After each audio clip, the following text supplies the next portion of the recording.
여러분 안녕하세요. 오늘 우리가 함께 파헤쳐 볼 주제 정말 흥미롭습니다. 바로 서양의 철학적 인간학과 동양의 명리학 그리고 통일 사상이 만나는 아주 경이로운 교차점에 대한 해설 시간입니다. 단순히 어려운 철학 텍스트를 읽어내려가는 게 아니고요. 우리 인간이란 도대체 어떤 존재인가? 이 근본적이고도 웅장한 질문에 대해 아주 입체적이고 명쾌한 해답을 찾아볼 겁니다. 자, 기대되시죠? 바로 시작하겠습니다. 흔히들 우리는 스스로를 지구를 지배하는 자연의 제왕이라고 부르잖아요. 달에 우주선도 보내고 이런 거대한 도시도 척척 건설하니까요. 그런데요, 이걸 생물학적인 렌즈로만 딱 들여다보면 엄청난 모순이 생깁니다. 생각해보세요.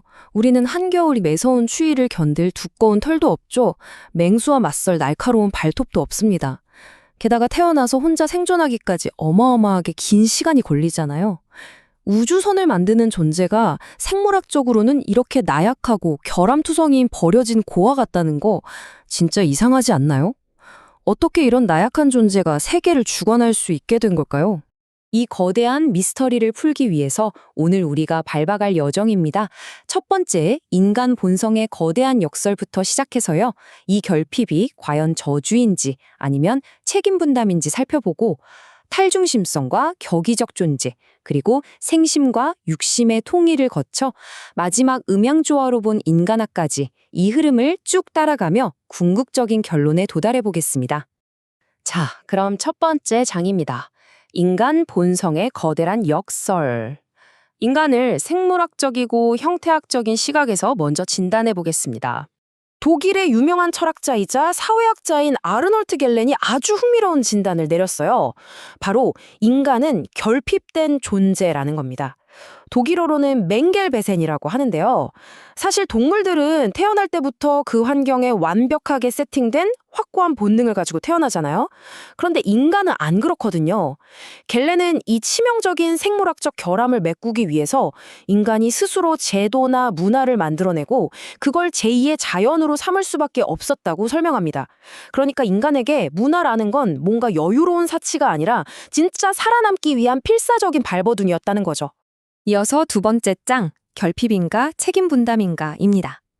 여기서부터 생물학적 한계와 영적인 목적성이 본격적으로 강하게 부딪히기 시작합니다.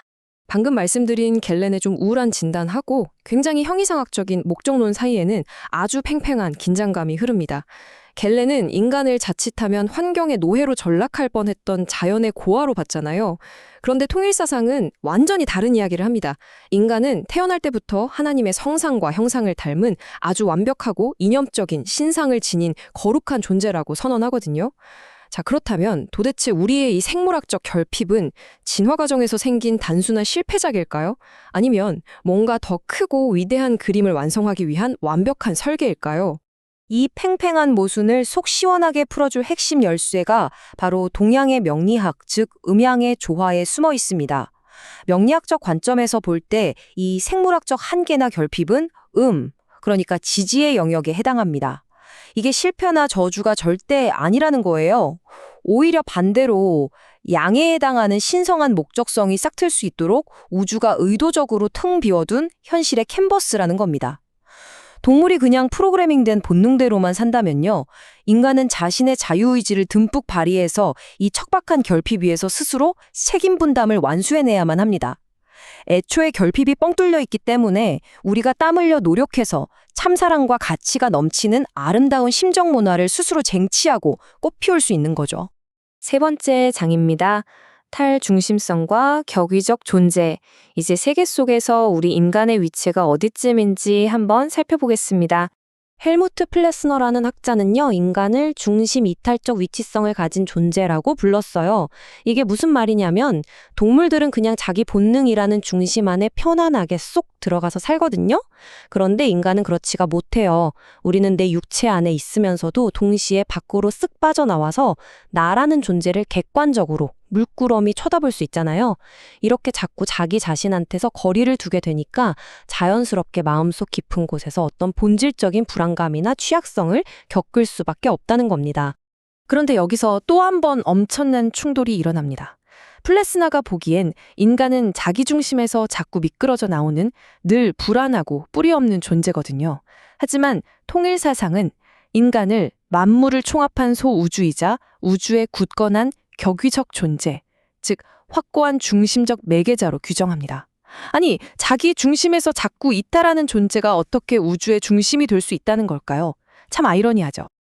그 해답은 바로 진정한 중심의 의미를 다시 생각해보는 데 있습니다. 통일 사상에서 말하는 우주의 중심은요, 이기적인 자기 생물학적 자아 안에 꽉 갇혀있는 상태가 절대 아니에요. 인간이 진짜 우주의 매개자가 되려면 플래스너가 말한 것처럼 육신이나 이기심이라는 그 좁디 좁은 생물학적 중심, 즉 음의 영역에서 철저하게 빠져나와야만 합니다.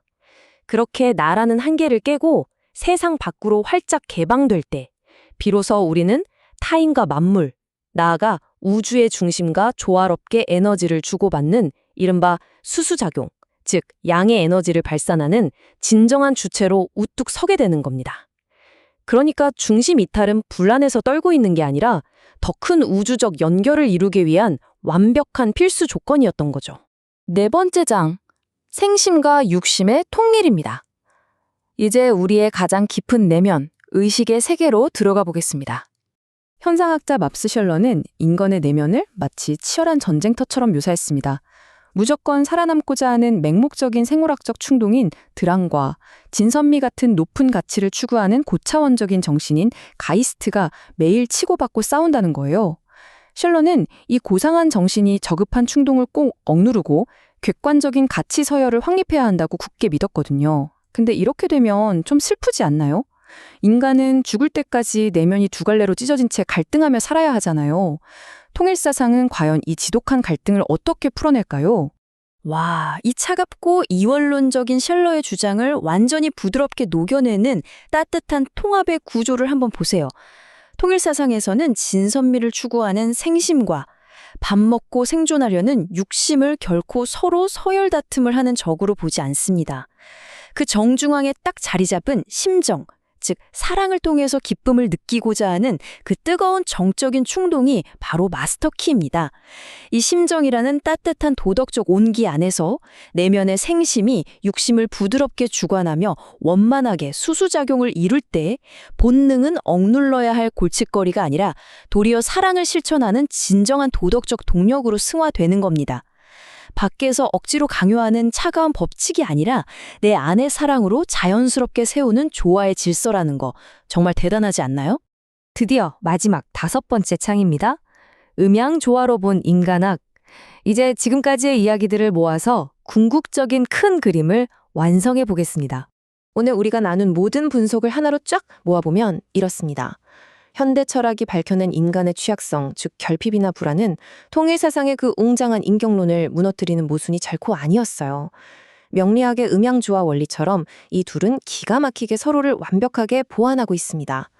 생물학적 한계라는 이 차디찬 현실, 즉 지지의 음적 요소가 바탕에 깔려있기 때문에 우리가 자유의지로 땀 흘려 쟁취해내는 그 정신적 목적, 천간의 양적 요소가 비로소 눈부시게 빛을 발하는 거거든요.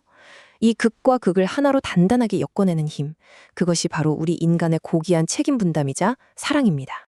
오늘의 해설은 이 아주 강력한 통찰로 마무리해볼까 합니다. 여러분, 인간의 나약함은 신이 실수로 남겨놓은 결함이 절대 아닙니다.